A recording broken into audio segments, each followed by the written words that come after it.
वैसे शुभम सर ने बताया है। मेरा नाम घनश्याम अग्रणी है। मैं डॉक्टर विवेक बिंद्रा सर की टीम में एक बिजनेस कंसल्टेंट हूँ। Top business consultant Shubham sir ने बोला तो ठीक ठाक काम किया है हमने।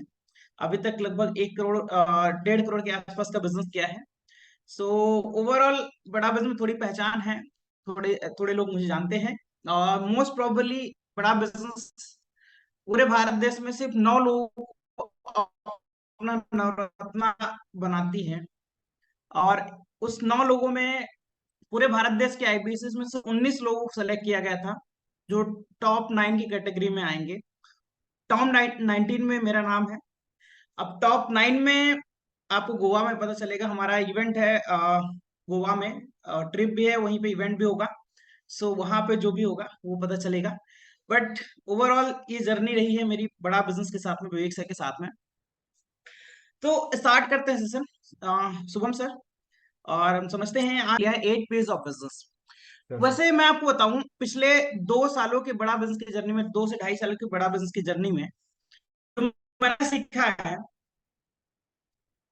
बहुत बार हम सब जानते हैं, अच्छा ये स्टेटमेंट कितने लोगों ने सुना है कि 90% से ज्यादा बिजनेसेस हमारे देश में शुरुआत के 5 सालों में फेल हो जाते हैं। कितने लोगों ने सुना है, पढ़ा है कहीं भी कि 90% से ज्यादा बिजनेसेस हमारे देश में फेल हो जाते हैं इनिशियल 5 डेज में? सिर्फ ईशान जी ने सुना है? ओके, सारी जी ने भी सुना है, ठीक है। Okay Shubham sir, thank you, ठीक है, डन। अच्छा, हम सब ने सुना है, सुरेंद्र सर भी बोल रहे हैं, यस। सो हम सब ने सुना है कि बिजनेस 90% ज्यादा बिजनेस फेल होते हैं। और सारे सर ने लिख भी दिया, लैक ऑफ बिजनेस नॉलेज। बिल्कुल, लैक ऑफ बिजनेस नॉलेज। लेकिन आज ऐसे कुछ फंडामेंटल की हम बात करेंगे, वो कुछ बेसिक फंडामेंटल्स की हम बात करेंगे जिन फंडामेंटल्स को अगर आपने फॉलो किया, जिन फंडामेंटल्स के बेस पे डॉक्टर विवेक बिंद्रा से ट्रेनिंग देते हैं, और उनकी ट्रेनिंग्स को जिन लोगों ने भी इंप्लीमेंट किया, आज ऐसे हजारों केस स्टडीज हैं जो अपनी बिजनेसेस को बहुत तेजी से एक्सपोनेंशियली ग्रो करने हैं। कुछ ऐसी केस स्टडीज हमारे सामने हैं जो शायद 1000, 2000, 5000, 10,000 करोड़ की कंपनी बना चुके हैं, जस्ट सिंपल इन फंडामेंटल्स को फॉलो करके।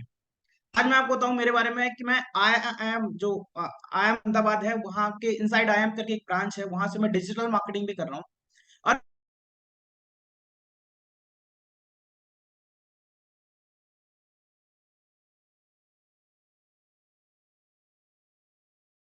उस उतना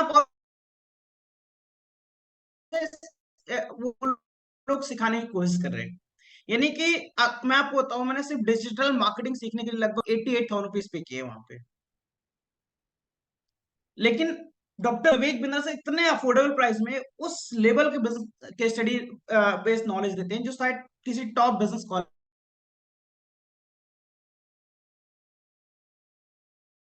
उनके बारे में हम बात करेंगे, राइट। चलिए, तो स्क्रीन में आप लोगों के साथ में शेयर कर रहा हूँ। एक बार मुझे दीपक सर ने बोला, the more you learn the more you earn. बिल्कुल दीपक sir.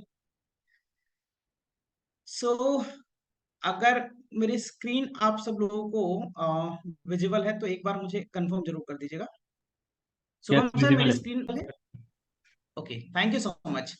So 8 piece of business के बारे में समझेंगे। ये है बेस फंडामेंटल। अगर इस इन फंडामेंटल्स को आपने बड़े ध्यान से समझ लिया तो आपकी जो एंटरप्रेन्योरशिप की जर्नी है, एंटरप्रेन्योरशिप की आपकी जो राह है ना, वो बड़ी आसान हो जाएगी। जिस मोमेंट आपके माइंडसेट में ये बातें आ गई, आपको ये बात समझ आने लगी कि क्या करना चाहिए और क्या क्या नहीं करना चाहिए। कहते हैं ना, जब इंसान चल रहा होता है और जब तक उसके पास डायरेक्शन ना हो तो शायद उसको गोल तक पहुंचने में बहुत दिक्कत होती है। हो सकता है वो गोल तक पहुंच पाए या गोल तक ना पहुंच पाए। लेकिन जब उसके पास एक क्लैरिटी हो, उसको पता हो, उसके पास डायरेक्शन हो, तो उसके लिए बड़ा आसान हो जाता है आगे का रास्ता तय करना। और ये वो 8 पीस हैं, ये बिजनेस के वो फंडामेंटल हैं जिनके थ्रू आप आसानी से आप बिजनेस की राह है, अपने बिजनेस की गोल्स को आसानी से अचीव कर पाएंगे। तो 8 पीस ऑफ बिजनेस में क्या है? सबसे पहले पी की बात करते हैं, जो सबसे पहला पी है वो है प्रॉब्लम। आप सब लोगों ने ये समझा होगा, ये देखा होगा कि हमारे देश में जितने भी स्टार्टअप शुरू होते हैं आज, जितने भी बिजनेसेस शुरू होते हैं, वो शुरू होते हैं किसी ना किसी को देख करके, कि शायद कोई कपड़े की दुकान चला रहा, कोई किराने की दुकान चला रहा, कोई हार्डवेयर की कोई शॉप चला रहा, कोई कोई मैन्युफैक्चरिंग चला रहा, कोई सर्विस बस चला रहा, या शायद दीपक सर से भी कई सारे लोग इंस्पायर होकर के हो सकता है वो हाई टिकट सेल्स में जाएं, या हो सकता है कहीं ना कहीं कई सारे लोग हैं जो हमारे साथ में आसपास अपने आसपास के लोगों को देखते हैं, अपने रिलेटिव्स को देखते हैं और उसके बेसिस पे बिजनेस स्टार्ट करते हैं। या अगर आप दूसरी जर्नी को देखें अगर आप, तो ये होता है कि फैमिली बिजनेस लोग ज्वाइन कर लेते हैं। फैमिली बिजनेस कुछ था, उससे बिजनेस को उन्होंने कंटिन्यू कर लिया। या तीसरी कैटेगरी का और आप देख सकते हो कि लोग किसी स्पेसिफिक फील्ड में जॉब कर रहे थे, 5 साल 10 साल 15 साल 20 साल उन्होंने जॉब किया, लेकिन उनको लगा कि इस फील्ड में वो जॉब कर रहे हैं और इतने सालों से वो बिजनेस इस फील्ड में काम कर रहे हैं, इसलिए उनको इस इंडस्ट्री का पूरा नॉलेज है। क्योंकि उन्होंने जॉब में अच्छा काम किया तो बिजनेस में सक्सेसफुली रन कर लेंगे, और यहीं पर गलती होती है। देखिए जब भी कोई बिजनेस शुरू करते हैं, ओके दीपक सर भी हमारे साथ में कैमरे पे आ गए, स्वागत है दीपक सर आपका।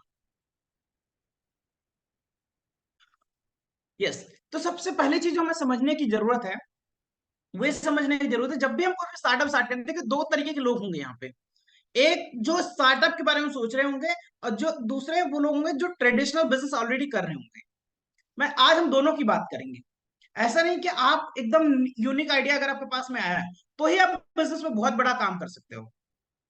आज कई सारे ऐसे लोग हैं जिन्होंने बहुत ट्रेडिशनल बिजनेस, वही बिजनेस सब करते हैं, उसी ट्रेडिशनल बिजनेस को किया, लेकिन उसमें भी जो कस्टमर की प्रॉब्लम्स थी उनको सॉल्व किया, उसमें भी बहुत सारे इनोवेशंस लाए, और उन इनोवेशंस के कारण उन्होंने बहुत तेजी से स्केल किया, एक्सपोनेंशियली ग्रो किया। तो सबसे पहले समझते हैं कस्टमर के क्या होते हैं, प्रॉब्लम के अंदर समझते हैं कस्टमर की बर्निंग प्रॉब्लम। देखो जिस दिन से आपका ये दिमाग प्रॉब्लम ढूंढने में चलने लगे ना, आपके आसपास को देखो अगर आप, और आपको ये समझ आए कि ये प्रॉब्लम का कोई सोल्यूशन है, आप कोई भी चीज उठा के देख लीजिए आपकी लाइफ में। अगर एक लाइट है, फैन है, आज एक मोबाइल है, अगर आप ओला में ट्रेवल करते हैं कैब है, आप बस में ट्रेवल करते हैं रेड बस है,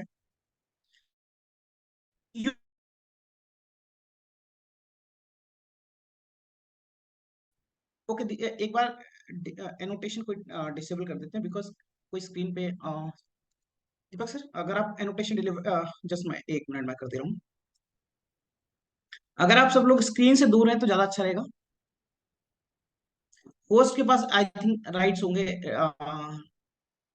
एनोटेशन को डिसेबल करने के लिए। ओके, दीपक सर आपके पास है? होस्ट में ही हूँ। आई थिंक मैं आपको होस्ट बनाता हूँ। I don't have the exact idea कि उसको कैसे करना है, so okay I am making you the host. या गॉट इट। ठीक है। Yes.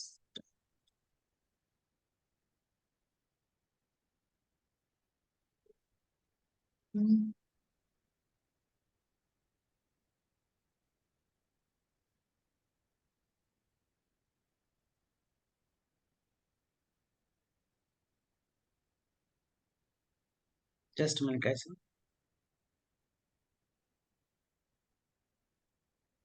ओके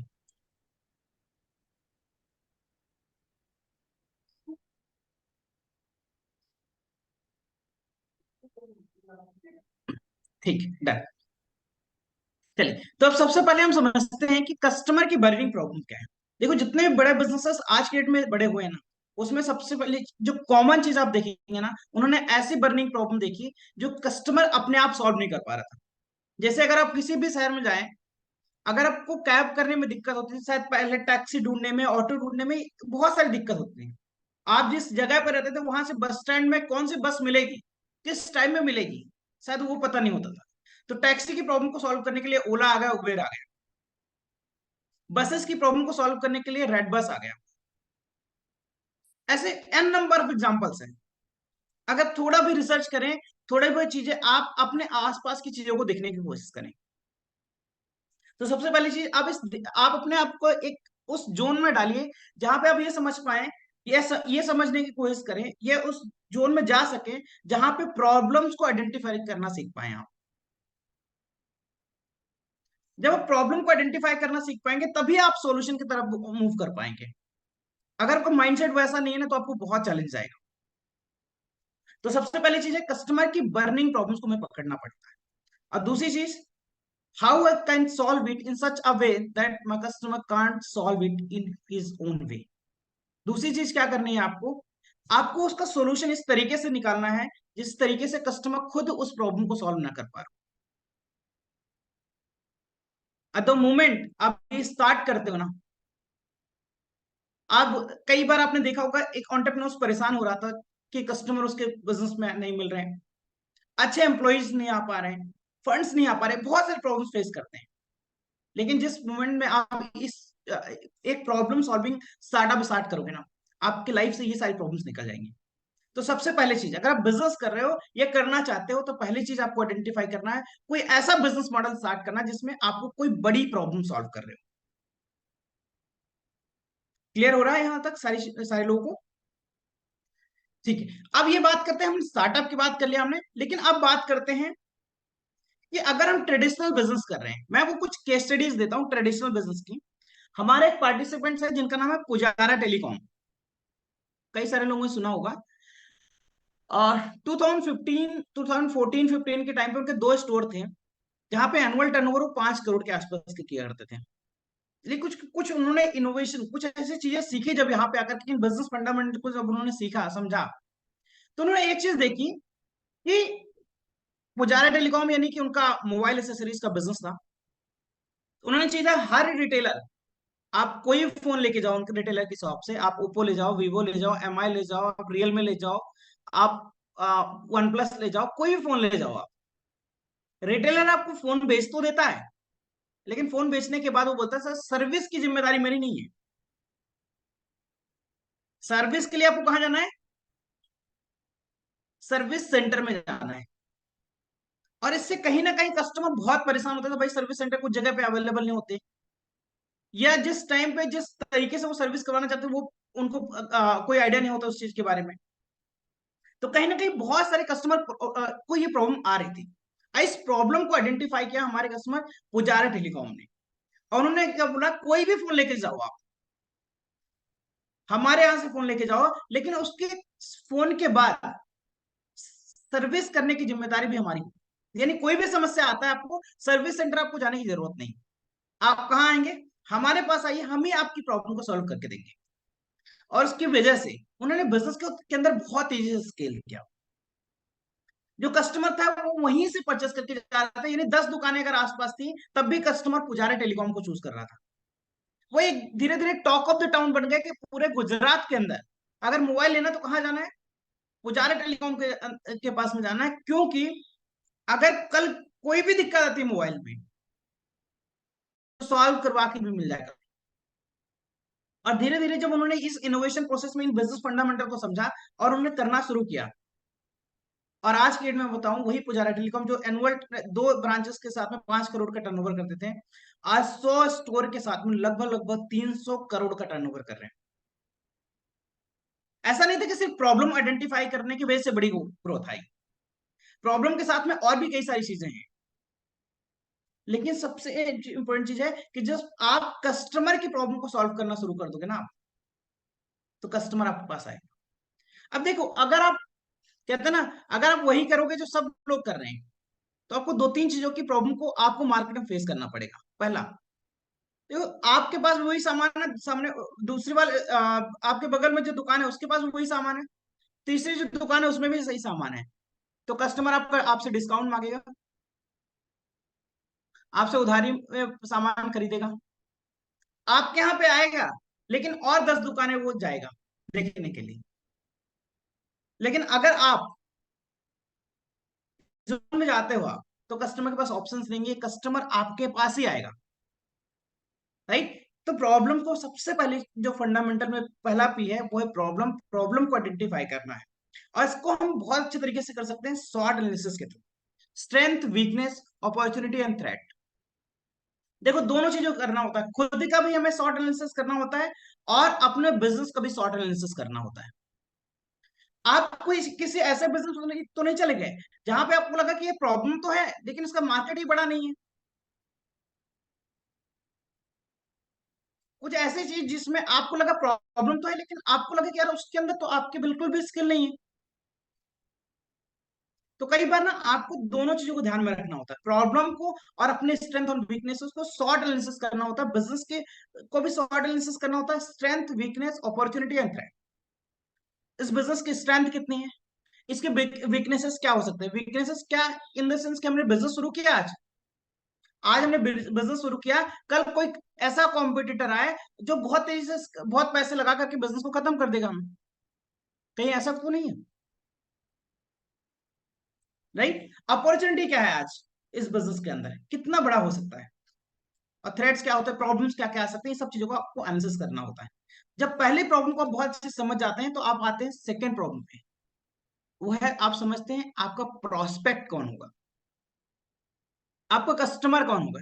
जैसे आप एक रिटेलर है, अगर रिटेलर यहाँ पे है हमारे पास, जो लोग भी रिटेल का बिजनेस अगर कोई भी करता है, मैं बताऊं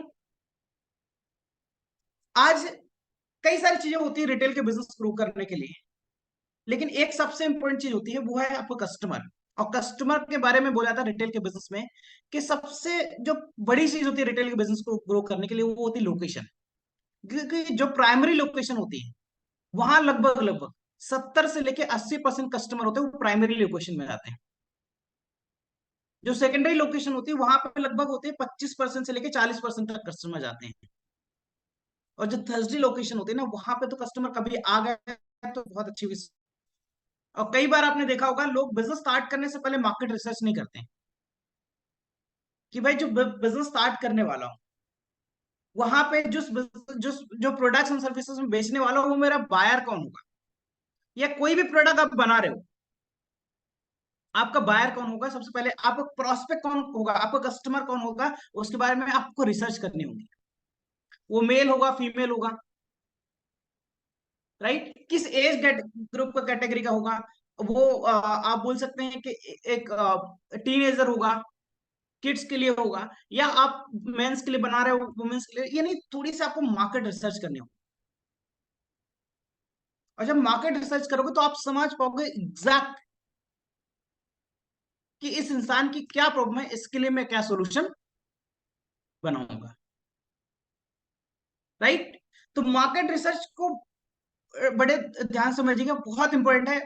मैं बताऊं जितने बिजनेस को जितने भी एंटरप्रेन्योर्स को मैंने देखा है कंसल्टिंग करने के ड्यूरेशन पे, मैंने नहीं देखा कोई भी इंसान पहले मार्केट रिसर्च कर रहा हो कि चाहे चलो मैं बिजनेस इस बिजनेस को कर रहा हूं लेकिन इसी बिजनेस में क्या कौन ऐसे लोग हैं जो बहुत बड़ा काम कर चुके हैं, या मेरे जैसे सिमिलर बिजनेस करने वाले कितने लोग हैं,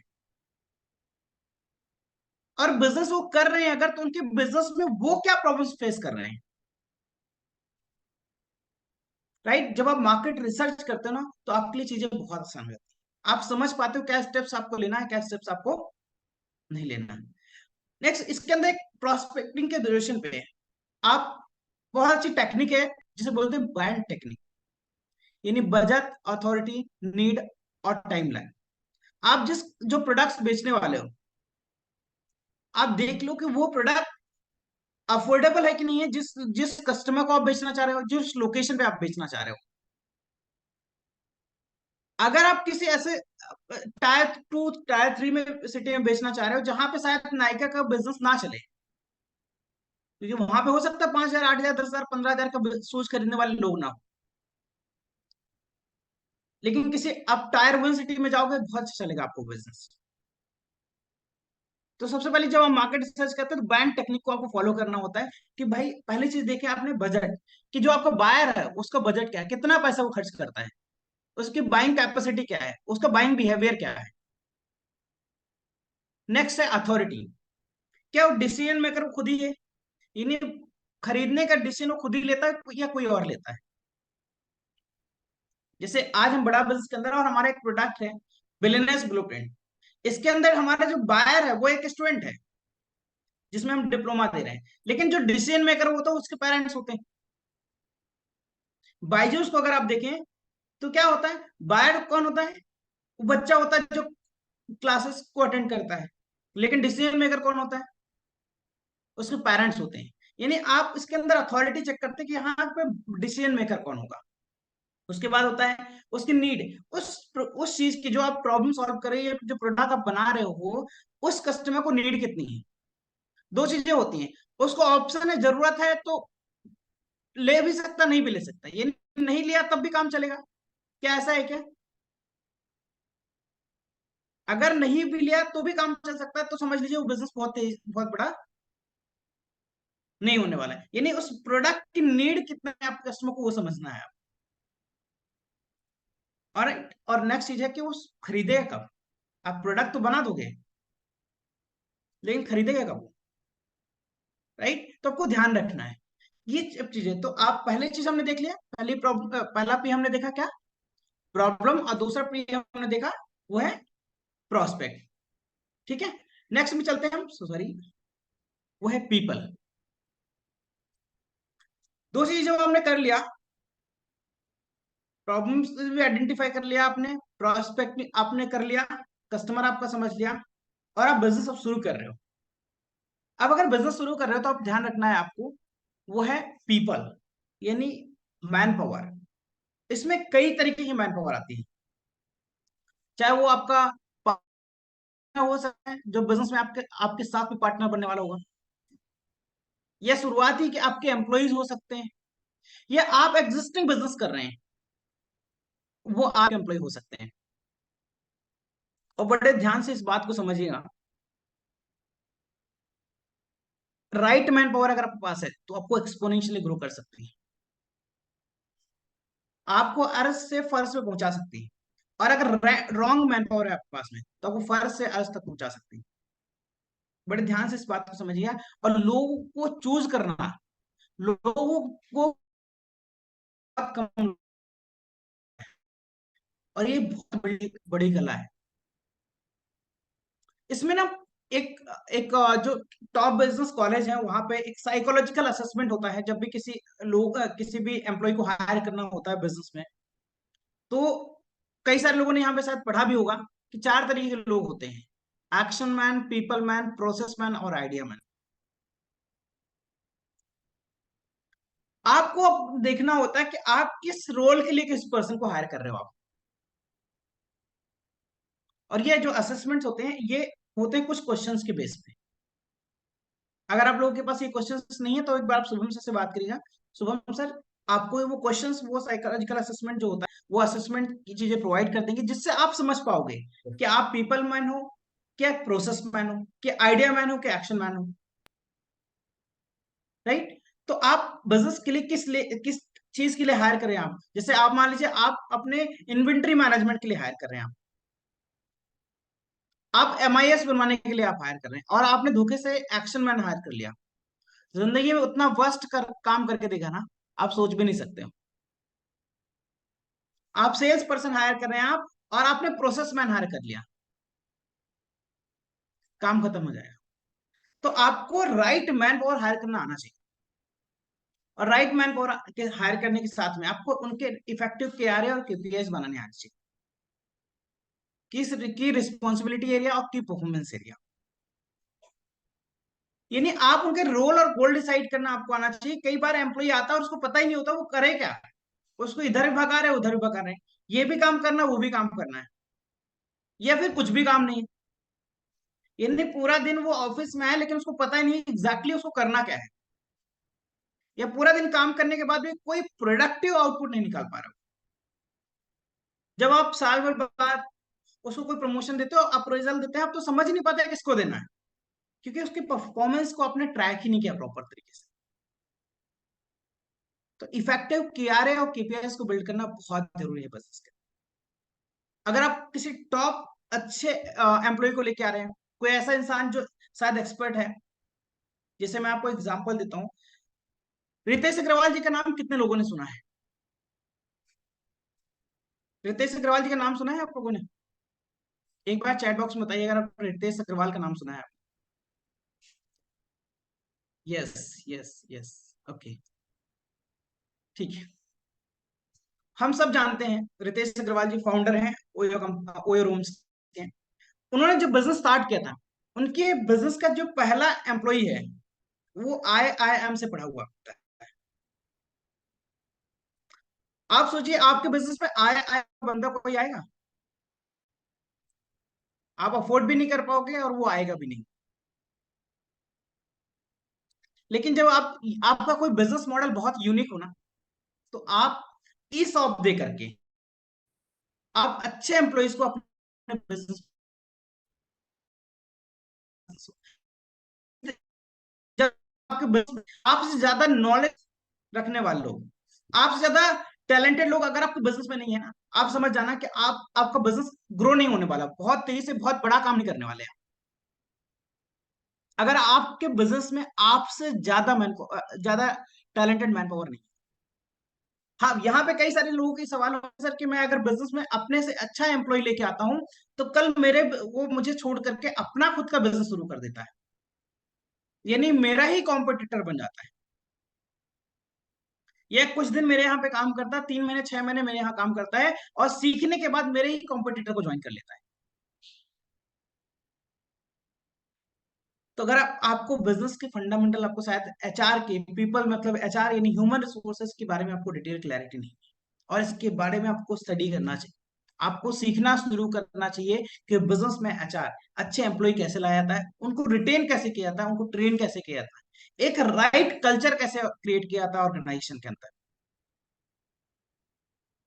तो थर्ड पे जो हमने देखा वो है पीपल। नेक्स्ट हम देखते हैं वो है प्रोडक्ट। चलिए, अब एक जो कॉमन, हो सकता है यहाँ पे कुछ लोग हों जो मिस्टेक करते हो लोग, और कई बार मैंने देखा है कि जब मैं लोगों से बात करता हूँ तो बहुत कॉमन प्रॉब्लम जो मैंने देखता हूँ कि लोग प्रोडक्ट जो बनाते हैं वो, या तो मैन्युफैक्चरिंग है तो बहुत बड़ा प्रोडक्ट बनाएंगे, इतना इतना इन्वेस्टमेंट कर देंगे ना कि वो भाई समझ नहीं पाते इन्वेंट्री को कैसे मैनेज करें। आप पहले ध्यान समझिएगा, जो भी प्रोडक्ट आप बनाते हैं, कोई भी चीज आप शुरुआत करते हो आप, तो सबसे पहली चीज की जाती है उसकी पायलट प्रोजेक्ट किया जाता है। आज मैं एक बिजनेस की केस स्टडी पढ़ रहा था, और उस बिजनेस केस स्टडी के अंदर उन्होंने बताया कि हमने सबसे पहले जब वो बिजनेस शुरू हुआ था तो उसके हमने 66 प्रोटोटाइप्स बनाए थे, यानी कि बिजनेस उस प्रोडक्ट को सेल करने से पहले मार्केट में उसके 66 प्रोटोटाइप्स बने थे, और 66 लोगों को यूज करने के लिए दिए गए थे, और सबके फीडबैक लेने के बाद फिर बिजनेस बना। हमेशा ध्यान रखिए आप ना, कई बार ऐसा देखा मैंने कि लोग बिजनेस में लाए, उन्होंने दुकान खोला और बिजनेस में पहले ही बार में एकदम से इतना सामान भर लिया उन्होंने, तो कुछ सामान तो ऐसा था जो बिक गया। क्योंकि शुभम सर 80-20 का प्रिंसिपल काम करता है, पैरेटरी प्रिंसिपल करता है, यानी हमारे जो 20% सेल होते हैं वो हमारा 80% रेवेन्यू जनरेट करके देंगे। लेकिन जब हम अच्छे समझ नहीं पाते कि कौन से प्रोडक्ट चल रहे हैं कौन से नहीं चल रहे हैं, अब बिना पायलट प्रोजेक्ट किए ही हम बिजनेस के अंदर प्रोडक्ट बनाना शुरू कर देते हैं और मासा से बनाना शुरू कर देते हैं, तो पता चला कि जितना हमारे पास पैसा पैसा था वो पूरा फंस चुका है, हमारा वर्किंग कैपिटल खत्म हो चुका है, हमने इन्वेंट्री इतनी रखा हुआ है कि हमारे पास जगह ही नहीं है हमारे हमारे स्टोर में या हमारे घर पे।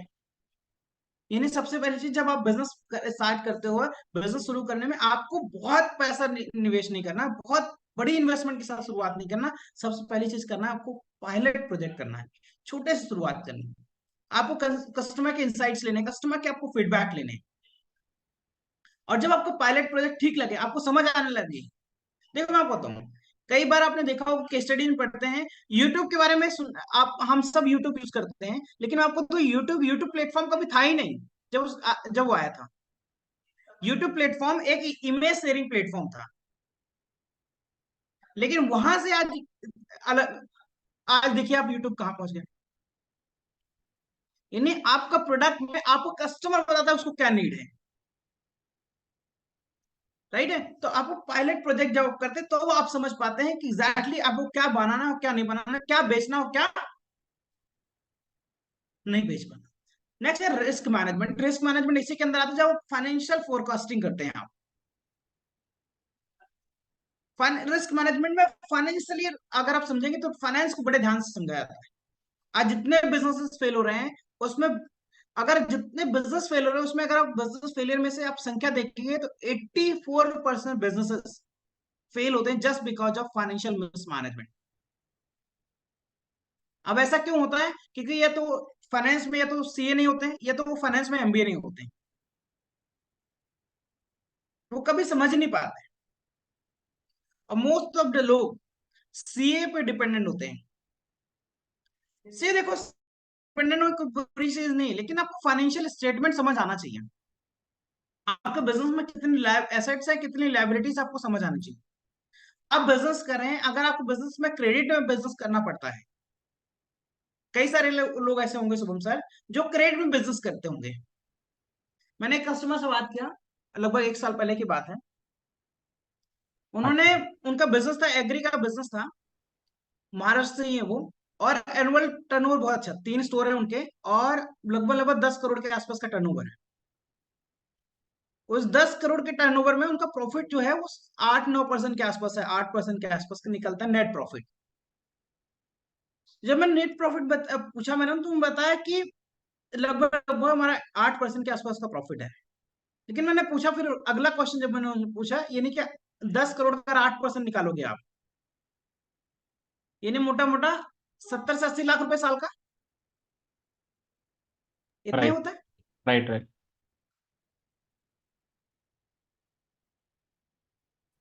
तो उन्होंने उनसे जब मैंने आपका कैपिटल कैसे मैनेज होता है और जो बिजनेस आप करते हो कैश में करते हो क्रेडिट में करते हो, तो उन्होंने बोला सर यही हमारे बिजनेस की समस्या है।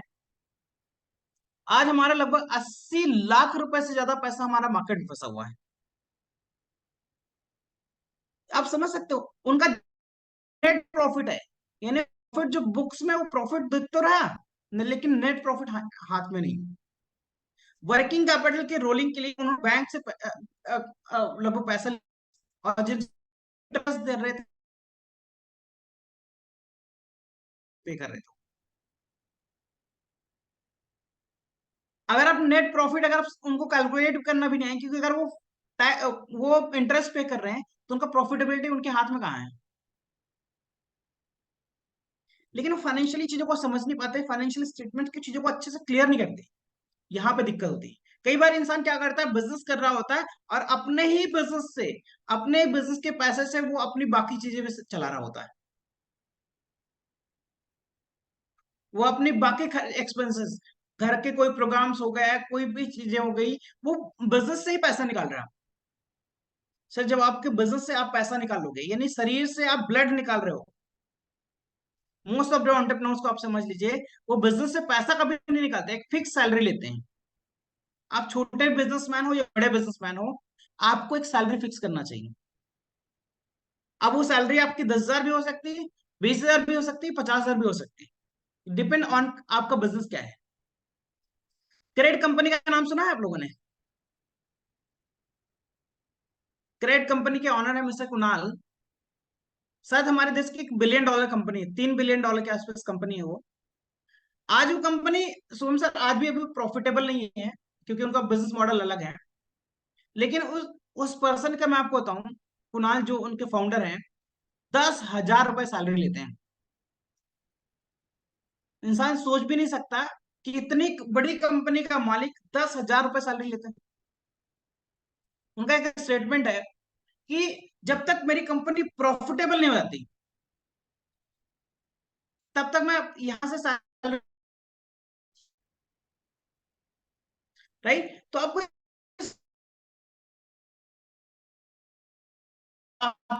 कभी कैसे पैसा नहीं निकाल सकते हो। आपको एक फिक्स लीजिए कि भाई आप गाड़ी खरीदे हुए, आपने बिजनेस से पैसा निकाला और गाड़ी खरीद लिया।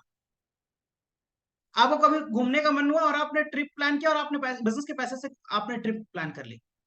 आपको फाइनेंशियली चीजों को बड़े ध्यान से समझना है कि बिजनेस जो समझता है, बिजनेस के अकॉर्डिंग जो फंडामेंटल होते हैं, बिजनेस के फाइनेंशियल स्टेटमेंट जो कहते हैं, उन फंडामेंटल्स को हमें फॉलो करना है। रिस्क मैनेजमेंट बहुत अच्छे से क्लियर करना है, रिड्यूस डैट, इन सब चीजों के ऊपर थोड़ा थोड़ा आप जब रिसर्च करोगे आपको समझ आएगा। टर्न अराउंड टाइम क्या होता है, एवरेज रेवेन्यू पर यूजर क्या होता है, ये प्रोडक्ट के अंदर आप जाओगे तो आप समझ पाओगे कि अगर मैं ये पेन बना रहा हूँ, ये पेन अगर मेरी 2 रुपए की है, तो ये मेरी मैन्युफैक्चरिंग कॉस्ट क्या आएगी, ट्रांसपोर्टेशन कॉस्ट क्या आएगा, बाकी जो एक्सपेंसेस हो सकते हैं, टैक्सेशन हो सकता है, जो भी चीजें जितना हो सकती हैं, रॉ मटेरियल कॉस्ट क्या आएगी, हर एक चीज को निकलने के बाद आप समझ पाओगे कि अगर ये मैं 2 रुपए का बेचूंगा, या मैं अगर अगर मैं 2 रुपए का मैं अपने कस्टमर को बेच रहा हूँ, तो इसके अंदर एवरेज रेवेन्यू पर यूजर 2 रुपए में से मुझे 2 रुपए पर कस्टमर आ रहा, लेकिन मेरे पास प्रॉफिट कितना आएगा? 2 रुपए के प्रोडक्ट में क्या मेरे पास 10 पैसे आएंगे, 20 पैसे आएंगे, 25 पैसे आएंगे? ये आपको एवरेज रेवेन्यू पर यूजर और एवरेज प्रॉफिट पर यूजर आपको निकालना आना चाहिए। तो प्रोडक्ट के अंदर आप इन डिटेल क्लैरिटी डिटेल आप जाते हैं और समझते हैं कि जो प्रोडक्ट बना रहे हैं उसको कैसे आप स्केल करेंगे। एक ही चीज आप पता करना चाहिए कि किस एज ग्रुप का, मेल या फीमेल, किस लोकेशन में, किस जियोग्राफी में हमारे प्रोडक्ट्स को लोग खरीदने वाले लोग हैं, आप कितना पसंद कर रहे हैं। राइट? जब प्रोडक्ट को आप क्रैक कर लेते हो, आपने समझ लिया कि कस्टमर को आपको एग्जैक्ट यही प्रोडक्ट चाहिए, पायलट किया आपने, बहुत सारी रिसर्च की, कस्टमर फीडबैक लिया और आपने क्रैक कर लिया कि हमें ये प्रोडक्ट बनाना है। एग्जांपल देता हूं दूसरा, पॉलिसी बाजार का नाम सुना है आपने? पॉलिसी बाजार, अगर आप कार इंश्योरेंस इंडस्ट्री में जाओगे आप, तो इंश्योरेंस इंडस्ट्री में कार इंश्योरेंस और बाइक इंश्योरेंस बहुत ज्यादा सेल होते हैं।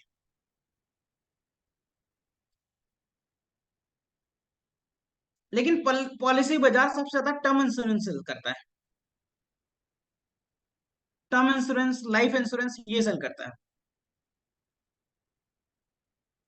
ऐसा क्यों होता है? तो उन्होंने जब बिजनेस स्टार्ट किया, उन्होंने ये समझ आया कि हमारे कस्टमर जो हमारे प्लेटफॉर्म पे स्पेशली खरीदने के लिए आ रहे हैं, कार खरीदने के लिए किसी और प्लेटफॉर्म पे जा रहे हो, बाइक इंश्योरेंस खरीदने के लिए किसी और प्लेटफॉर्म पे आ रहे हैं, लेकिन हमारे प्लेटफॉर्म पे जो लोग आ रहे हैं वो आ रहे हैं टर्म इंश्योरेंस के लिए, लाइफ इंश्योरेंस के लिए।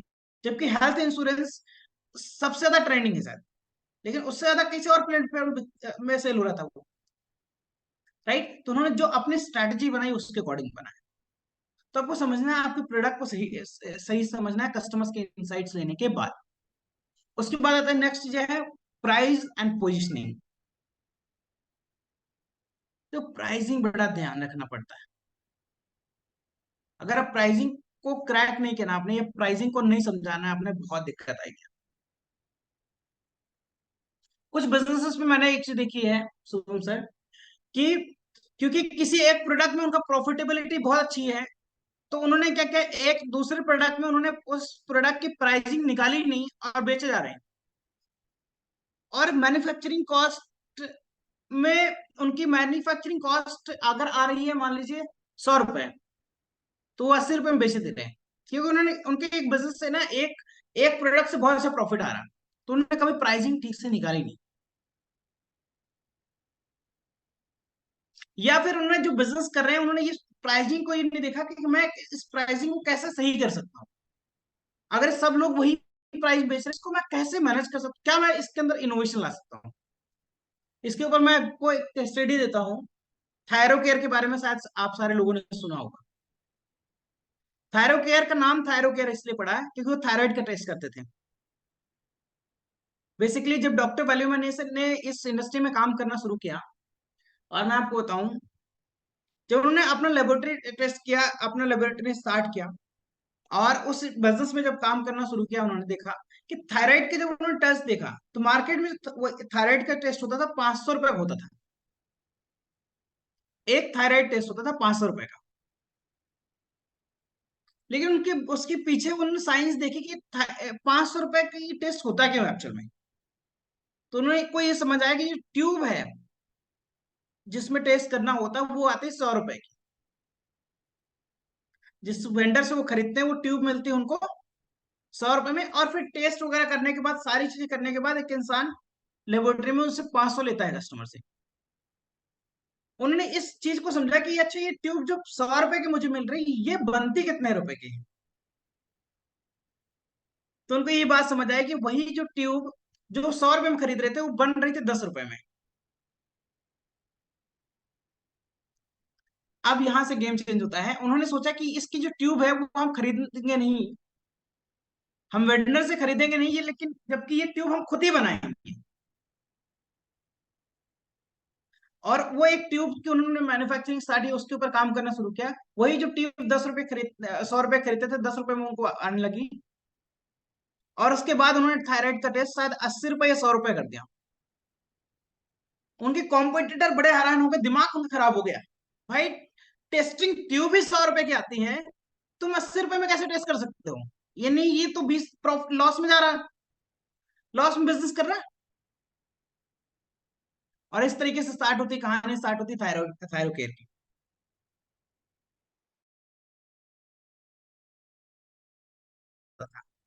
थायराइड का टेस्ट कराने आता था, और 10 और टेस्ट करा के जाता था, कि कस्टमर को फुटबॉल पड़ गया ना। तो प्राइसिंग को उन्होंने बहुत अच्छे से कराया। राइट, तो प्राइसिंग आपको ध्यान में रखना होता है कि किस तरीके से आपको प्राइसिंग सही करना है आपके बिजनेस में। राइट, आपकी प्रॉफिटेबिलिटी कैसे होनी चाहिए। राइट, और नेक्स्ट चीज है पोजिशनिंग। पोजिशनिंग में आप शुरुआत से ही अपनी पोजिशनिंग कैसे करते हो? आप महंगे सामान बेचने वाले हो या सस्ता सामान बेचने वाले हो? ये नहीं कि high ticket size product sell करने वाले हो, छोटे टिकट साइज के प्रोडक्ट सेल करने वाले। हर किसी चीज की अलग स्ट्रेंथ है। हर तरीके का बिजनेस चलता है। डी मार्ट बहुत सस्ता सामान बेचता है, तब भी वो चलता है। और कुछ ऐसे बिजनेसेस होते हैं जो बहुत प्रोडक्ट्स बेचते हैं, वो भी चलते हैं। क्योंकि क्या कह रहे हैं, उन्होंने पोजिशनिंग वैसे की हुई है। आपको अपनी पोजिशनिंग डे वन से डिसाइड करनी होती है कि एग्जैक्टली आपको पोजिशनिंग कैसे करनी है। नहीं तो फिर सेम चीज होगा आपको, डिस्काउंट बेसिस पे ऑफर्स, पता नहीं क्या क्या चीजों को, चैलेंजेस को फेस करते हो, आपको प्रॉब्लम्स को फेस करते हो बिजनेस करना होगा। राइट, लेकिन अगर आपने प्राइसिंग और पोजिशनिंग से ठीक किया आपने, तो आप बिजनेस को मल्टीप्लाई कर पाओगे, एक्सपोनेंशियली ग्रो कर पाओगे विदाउट एनी डिस्काउंट। पोजिशनिंग में एक चीज होती है जो 5 वेज ऑफ मार्केटिंग बोला। अगर आप किसको थोड़ा कभी रिसर्च करें आप, कि एग्जैक्टली पोजिशनिंग होती कैसे है, कैसे हम इसको कस्टमर तक लेके जाया जाता है, कैसे हमें कस्टमर के दिमाग में साइकोलॉजी फिट किया जाता है कि हम बेचे कैसे हैं, कस्टमर के फुटफॉल्स कैसे बढ़ाए जाते हैं। तो 5 एज ऑफ मार्केटिंग होता है। पहले होते हैं अवेयरनेस। सब सबसे पहली चीज होती है मार्केट में, आप जब बिजनेस कोई भी चीज करते हो ना, आप प्रोडक्ट को लेके जाते हो आप, तो आपको सब ये चीज करना पड़ता है, आपको अवेयरनेस फैलानी पड़ती है उसकी। जब तक आपके कस्टमर आपके प्रोडक्ट के बारे में जानेगा नहीं, तो क्या लगता है परचेस करेगा वो? कितना लोगों को लगता है कि परचेस करेगा?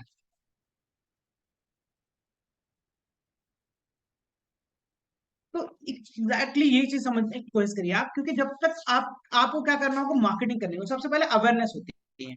अवेयरनेस के बाद होती है अपील। अपील यानी कि आप क्या कर रहे हो, आप कस्टमर आपको जो प्रोडक्ट देख रहा है, जिस चीज की आप मार्केटिंग कर रहे हो, वो आपके प्रोडक्ट में इंटरेस्ट ले रहा है या नहीं ले रहा, किस तरीके से रिस्पॉन्स कर रहा है वो। अगर आपका कस्टमर अपील कर रहा हो, इसमें इंटरेस्ट दिखा रहा, तो समझ पाइए कि आप बिजनेस में वो इंटरेस्ट दिखा रहा है, यानी कि वो आपके प्रोडक्ट्स और सर्विसेज में इंटरेस्टेड है। आप फर्स्ट क्या देख लिया हमने? अवेयरनेस। दूसरा है अपील। तीसरी चीज होती है आस्क। आप उनको कुछ तो करने को बोलेंगे, आप अपने स्टोर में विजिट करने को बोलेंगे, आप सैंपल यूज करने को बोलेंगे, आप वेबसाइट में जाने को बोलेंगे, आप ऐप डाउनलोड करने को बोलेंगे, कुछ तो आप बोलेंगे। नहीं होती, नेक्स्ट जो चीज होती है वो होता है आस्क। आप उनको एक्शन, आप उनसे कुछ बोलते हो, और जब आप बोलते हो तो वो आपके साथ में एक्शन लेते हैं, यानी आपके ये प्रोडक्ट्स एंड सर्विसेज को बाय करते हैं, वो खरीदते हैं आपसे। आपके साथ में ट्रांजेक्शन नहीं करते हो, आपके स्टोर में विजिट करते हैं, आपके ब्रोशर डाउनलोड करते हैं, यानी जो भी चीजें आप बोल रहे हो वो एक्शन लेते हैं, आपके साथ ट्रांजेक्शन करते हैं। और लास्ट में फाइनल होता है वो है एडवोकेसी। एडवोकेसी यानी ये सबसे फाइनल स्टेज होती है, लेकिन जिस दिन आप एडवोकेसी के स्टेज में आप पहुंच गए, ओके, फिर से किसने किया, ठीक। एडवोकेसी क्या होता है, जैसे आपने देखा होगा कि कई सारे ऐसे बिजनेसेस हैं जिस जो वर्ड ऑफ माउथ से बहुत तेजी से स्केल किया, उन्होंने बिल्कुल भी मार्केटिंग पैसे नहीं खर्च किए, या बहुत कम पैसे उन्होंने मार्केटिंग में खर्च किए, लेकिन वर्ड ऑफ माउथ के थ्रू बहुत तेजी से स्केल किया। वो क्या होता है? एडवोकेसी। जैसे अगर आप महाराष्ट्र में रहते हैं, अगर आप महाराष्ट्र में हैं, तो मैं मोस्टली जब नया नया महाराष्ट्र में आया था और मैंने पूछा था कि स्वीट्स कहाँ से लेना है, दो ही नाम चलते हैं, काका हलवाई या चितले बंधु, राइट? तो आपको ना, इसे बोलते हैं टॉक ऑफ द टाउन बोलते हैं। टॉक ऑफ द टाउन भी एक वर्ड ऑफ माउथ की सबसे बड़े आप बोल सकते हो एग्जाम्पल है। कस्टमर एडवोकेसी जिस दिन आपके बिजनेस में आ गया, कस्टमर खुद आपका ब्रांड एम्बेसडर हो गया, कस्टमर खुद आपके प्रोडक्ट्स एंड सर्विसेज को प्रमोट करना शुरू कर दिया, उस दिन आपको ज्यादा प्रॉब्लम्स नहीं होगी, आपको बहुत ज्यादा अपनी मार्केटिंग में इधर उधर परेशानी होने की जरूरत नहीं पड़ेगी। तो प्राइसिंग और पोजिशनिंग को आपको ठीक करना है। इसमें आपको सारी चीज देखना, ग्रॉस मार्जिन कैसे रहेंगे, रेवेन्यू कैसे रहेगा, इन्वेंट्री टर्नओवर रेशियो कैसे रहेगा, कैश कैश फ्लो कैसे रहेगा, ब्रांड इक्विटी कैसे रहेगा, कस्टमर एक्विजिशन कैसे करेंगे, कस्टमर रिटेंशन करेंगे, प्रोडक्टिविटी कैसे करना है, इन डिटेल इन सब चीजों के इन टॉपिक के अंदर आप प्राइसिंग एंड पोजिशनिंग में आप जाएंगे। और फाइनल जो है वो है प्रोसेस एंड परफॉर्मेंस। देखो, बिजनेस को आप तब तक नहीं बड़ा कर सकते जब तक आप राइट बिजनेस में प्रोसेस बिल्ड ना करो। जितने बिजनेसेस चलते हैं वो चलते हैं बिजनेस ऑटोमेशन में। और प्रोसेस बिल्ड करने के लिए तीन चीजें होती है जो नॉन नेगोशिएबल होती है।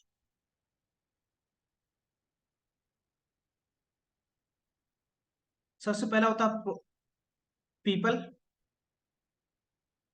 अगर आप बिजनेस ऑटोमेट करना चाहते हैं, तीन चीजें आपको करने ही करनी पड़ेगी।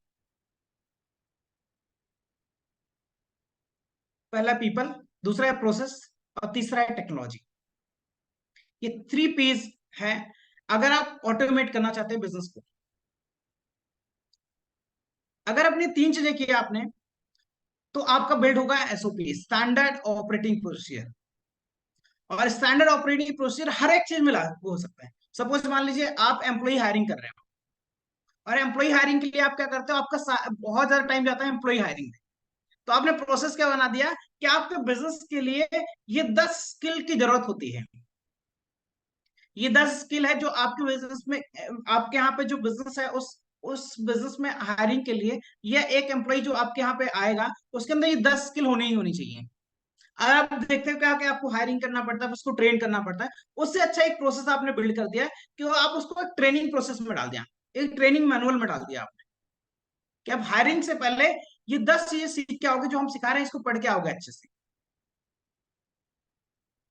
आपने प्रोसेस दिया, आपके पास 20 कैंडिडेट आए, आपने 20 को प्रोसेस दिया, उसमें से 2 लोगों को आपने देखा, जब इंटरव्यू लिया निकाला आपने, तो आपको समझ आ गया कि ये 20 लोगों के अंदर वो स्किल सेट है, वो सीख पाएंगे जो हमारे लिए जरूरी है। और फिर उनको आपने अपने यहाँ पे हायर कर लिया। आपके यहाँ पे कोई नया पर्सन आता है, रिक्रूट आता है, उसको सेल्स ट्रेनिंग करनी है। दीपक सर सेल्स के ऊपर बहुत सारी ट्रेनिंग करते हैं, सेल्स में बहुत सारी बातें करते हैं। सेल्स की एक पूरी प्रोसेस लगा दी कि भाई कॉमन ऑब्जेक्शंस क्या हो सकते हैं। आज आपने कई सारी वेबसाइट में देखा होगा कि क्वेश्चंस एंड आंसर्स वहीं पे खुद होते हैं। अगर आप मंत्रा में जाएं, आप ममा अर्थ में जाएं, और आप कोई भी फेस क्रीम खरीदें, उस फेस क्रीम के अंदर 4 से 5 क्वेश्चन आंसर रहेगा। उसको उस वो कौन से स्किन के लिए है, ड्राई स्किन के लिए है कि ऑयली स्किन के लिए है, उसको यूज कैसे करना होता है, यानी क्या क्या उन्होंने पूरा प्रोसेस वहीं बिल्ड कर दिया। उनके कस्टमर सर्विस को ध्यान देने की जरूरत उसमें नहीं है। यानी कि जब आप प्रोसेस बिल्ड करते हैं, एसओपी बिल्ड करते हैं, स्टैंडर्ड ऑपरेशन प्रोसीजर बिल्ड करते हैं कि भाई इन्वेंट्री मैनेजमेंट कैसे होगा, आपके डिसीजन किस तरीके से लिए जाएंगे, कि हर छोटी चीज के लिए आपको डायरेक्टली फोन किया जाता है, हर छोटी चीज के लिए आप ही डिसीजन लेते हो आप। तो यानी प्रोसेस ड्रिवन बिजनेस बिल्ड नहीं कर पाए आप। और जब तक आप बिजनेस को बड़ा या स्केल नहीं कर पाएंगे, जब तक आप प्रोसेस ड्रिवन बिजनेस को बिल्ड नहीं कर पाते। दो तरीके के बिजनेस चलते हैं, एक होते हैं पर्सनालिटी ड्रिवन, जहां पे आपको आपकी प्रेजेंस ही जरूरी होती है, आप ना,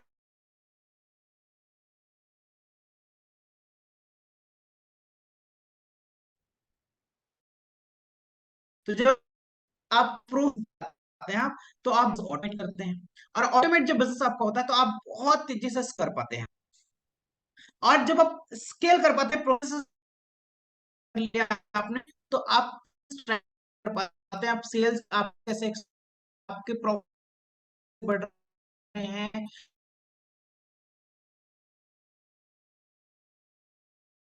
हैं, आप धीरे धीरे परफॉर्मेंस को ट्रैक करना शुरू करते हो, परफॉर्मेंस के अंदर रहते हो। अब परफॉर्मेंस में कई सारी चीजें होती हैं। अब एचआर की परफॉर्मेंस को कैसे, किस तरीके से ट्रैक करना है, फाइनेंस की परफॉर्मेंस कैसे ट्रैक करना है, सेल्स की परफॉर्मेंस को कैसे ट्रैक करना है, नई टेक्नोलॉजी लाना है उसके लिए कैसे आपको वो करना है, कस्टमर सर्विस कैसे करना है, यानी हर एक चीज की प्रॉपर परफॉर्मेंस के लिए आपको प्रोसेस तैयार करेंगे, आप केआरए केपीएस बिल्ड करेंगे आप उनके। और 8 पीस, ये 8 पीस ऑफ बिजनेस के फंडामेंटल को अच्छे से अगर आपने फॉलो किया, आप बिजनेस खड़ा भी कर पाओगे और बड़ा भी कर पाओगे। और मुझे उम्मीद है कि आप लोगों ने आज कुछ सीखा होगा, कुछ ना कुछ फंडामेंटली बिजनेस के बारे में क्लियर हुई होगी। बाकी आप लोग आए, आप लोगों ने सेवा का मौका दिया, इसके लिए बहुत बहुत धन्यवाद। Shubham sir, thank you so much आपका कि थैंक यू आपने सो मुझे मच। आपके प्लेटफॉर्म बुलाया। दीपक सर, आपका धन्यवाद कि मुझे इतने सारे लोगों के साथ में इंटरेक्ट करने का मौका दिया। बहुत बहुत धन्यवाद। Over to you Shubham sir. Yes, thank you so much Ghanshyam sir. आज आज तो मतलब कमाल कर दिया आपने। मैंने 8 पी का बिजनेस का भी सीक्वेंस पढ़ा था, सीखा भी था, बट आज कुछ बहुत सारी चीजें मुझे सीखने को मिली पर्सनली। आई होप कि सबको मिली होगी सीखने के लिए। एक बार सब लोग चैट बॉक्स में डाल सकते हो कि फीडबैक दे सकते हो कि सेशन किस तरीके से हुआ। और thank you so much Ghanshyam sir once again कि आप इतने शॉर्ट नोटिस पे आए और सब लोगों के लिए वैल्यू क्रिएट की। और जो बिजनेस के फंडामेंटल्स होते हैं, बिजनेस का जो 8 पीस होता है फंडामेंटल, इसके ऊपर आपने ये दिया।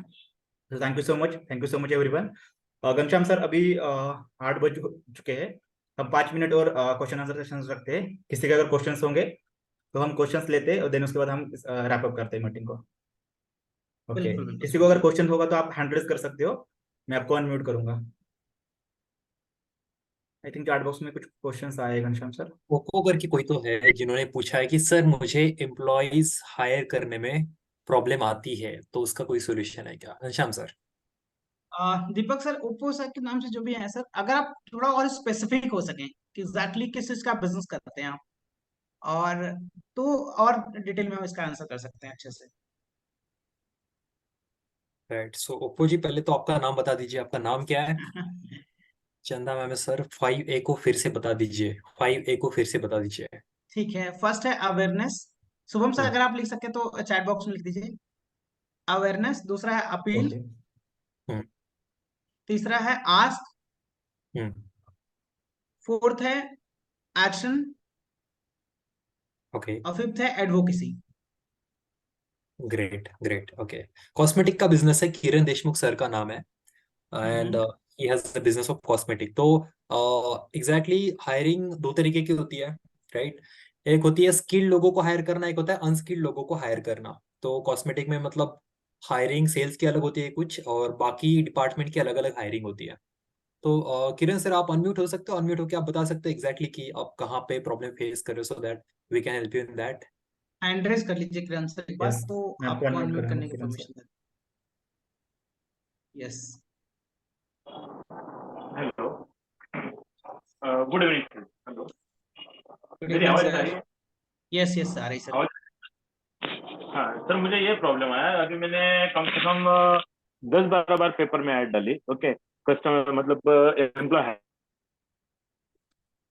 सर आप किरण सर, आप म्यूट एक हो बार गए।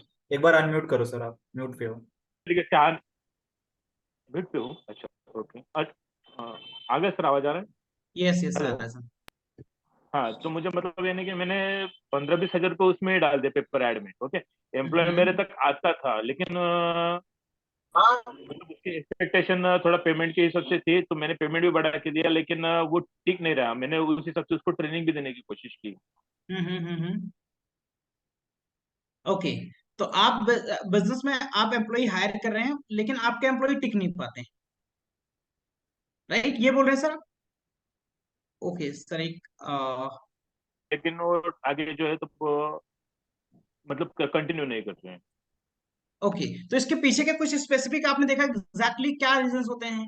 क्या कस्टमर से पैसे के एम्प्लॉय से पैसे की वजह से जाते हैं, या फिर उनका इंटेंशन क्या होता है आपके यहाँ पे आने का, यानी इन द सेंस कि उनको वो काम में ही वो उनका मन नहीं लग रहा है जो काम के लिए आपने हायर किया हुआ है, ऐसा भी बराबर होता बराबर है? काम। हाँ, यस, काम का ही प्रॉब्लम आ रहा है एक्चुअली। क्योंकि जैसे मैं ठीक उनको है। ट्रेनिंग दे रहा हूँ, क्योंकि कैसा है, ये लेडीज का है। ओके, और हाँ हाँ। लेडीज से इंटरेक्ट होने में हर आदमी को प्रॉब्लम आता है, ये मैं समझ सकता हूँ। ओके, हाँ, जैसा हम्म अभी मैं पहले से मतलब 1.5 साल मुझे ये कॉस्मेटिक में बिजनेस में हुआ। ओके, हम्म। ओके, तो किरण सर मुझे मेरे दो क्वेश्चंस है। आप जो हायरिंग करते हैं वो सेल्स के लिए, फ्रंट एंड के लिए हायर करते हैं, या आप मैन्युफैक्चरिंग प्रोसेस आप यूज करते हैं उसके लिए आप हायर करते हैं? प्रोसेस आप हायरिंग किस चीज के लिए करते हैं? फिर से आप म्यूट हो हेलो, गए। मार्केटिंग के लिए। मार्केटिंग के लिए हेलो। हायर करते हैं आप? Yes yes okay, yes. Okay, ठीक है। यानी कि आप मार्केटिंग के लिए लोगों को हायर करते हैं। और आपका ज्योग्राफी क्या है? आप कहाँ से कहाँ के रहने वाले सर आप? औरंगाबाद, मतलब औरंगाबाद। बिजनेस के लिए मैं औरंगाबाद आया हूँ। तो आपको बिजनेस में, आप मार्केट में जो लोग काम कर रहे हैं मोस्टली वो वुमेन्स काम करती है जो मार्केटिंग करती है, या मेंस काम करते हैं? कौन करते हैं? शॉप में जो करते हैं तो वो लेडीज करती है, हाँ, लेकिन जैसे मुझे बाहर एक्सपेक्टेशन है तो मैं लेडीज को बाहर जो है तो घुमा नहीं सकता, यानी कि बाहर भेज नहीं सकता। ओके, तो मार्केटिंग हम्म, के लिए मुझे जो है तो जेंट्स ही हायर करना पड़ता है। ठीक है, ठीक है। तो अभी तक क्या क्या था? आपने जेंट्स हायर किए हुए थे, या क्या हायर किया हुआ था आपने? नहीं, अभी तक मैंने जेंट्स ही हायर किए बाहर मार्केटिंग के लिए। शॉप के जो है ठीक है। तो वो आप, लेडीज ही रखते हैं। ठीक, अभी आप ध्यान से समझिए। सबसे पहले चीज अगर समझिए कि अगर आप सेल्स पर्सन हायर कर रहे हो आप, या मार्केटिंग के लिए पर्सन हायर कर रहे हो, तो शुभम सर एक बार ये ग्रुप में आप सर को दीजिए। आप जो साइकोलॉजिकली जो चार तरीके के लोग होते हैं वो क्वेश्चन आप बैंक आप। तो कह सर पहले आप कोई भी इंसान को हायरिंग करें ना, तो ये चार चीज देखना आपको: people man, process man, idea man और एक्शन मैन। सेल्स और मार्केटिंग में सिर्फ दो लोग चल सकते हैं, वो होता है, एक होता है एक्शन मैन और दूसरा होता है पीपल मैन। तो ये बड़े ध्यान से समझिएगा। जो इंसान एक्शन मैन नहीं है, जो इंसान पीपल मैन नहीं है, वो फटाफट फटाफट काम नहीं करेगा, ज्यादा मेहनत नहीं करेगा। और क्योंकि सेल्स में मेहनत के साथ में, मार्केटिंग में मेहनत के साथ में, काम ज्यादा करने के साथ में लोगों से रिश्ते बनाने आने चाहिए, बहुत अच्छे रिलेशन बनाने आने चाहिए, उस काम में उनको मजा आना चाहिए। अगर उस काम को वो एंजॉय नहीं कर पा रहे ना, तो आप समझिए कि वो बहुत जल्दी छोड़ के जाएंगे। तो पहला ये चीज। दूसरी, तो पहले ये चीज हायरिंग के टाइम की प्रोसेस है। दूसरी चीज है कि आप कल्चर कैसे क्रिएट करते हो, वो इंपॉर्टेंट है। मैं आपको बताऊं, ऐसे ऑर्गेनाइजेशंस हैं, ऐसी कंपनीज हैं जहां पे लोग कम सैलरी में काम करते हैं, यानी उनकी प्रीवियस जो सैलरी थी उस सैलरी से कम सैलरी में काम करते हैं, लेकिन तब भी पूरी ईमानदारी से काम करते हैं, क्योंकि उन्होंने उतना बढ़िया कल्चर क्रिएट करके रखा हुआ। तो कहीं ये भी आप देखिए, कहीं ना कहीं कल्चर क्रिएट करने में तो आपको कुछ प्रॉब्लम नहीं आ रही। कुछ ऐसी चीज तो नहीं कर रहे जहां आपके आपके बिजनेस में लोग हैप्पी फील नहीं कर रहे हैं जिस मोमेंट नहीं, में आप। हम्म। कल्चर मीन्स मुझे एक्सप्लेन कीजिए ना, कल्चर कैसे, मतलब यानी कि कल्चर आपका मतलब होता एक्सप्लेन। है हैप्पीली इन्वायरमेंट। उस उनको आपके आसपास, आपसे मिलने में, आपके पास में काम करने में उनको मजा आता है। खुश, एकदम हैप्पीली इन्वायरमेंट रहता है वहां। अच्छा, तो ओके। दो चीजें हाँ, होती हैं। जैसे आप, हाँ जी। हाँ,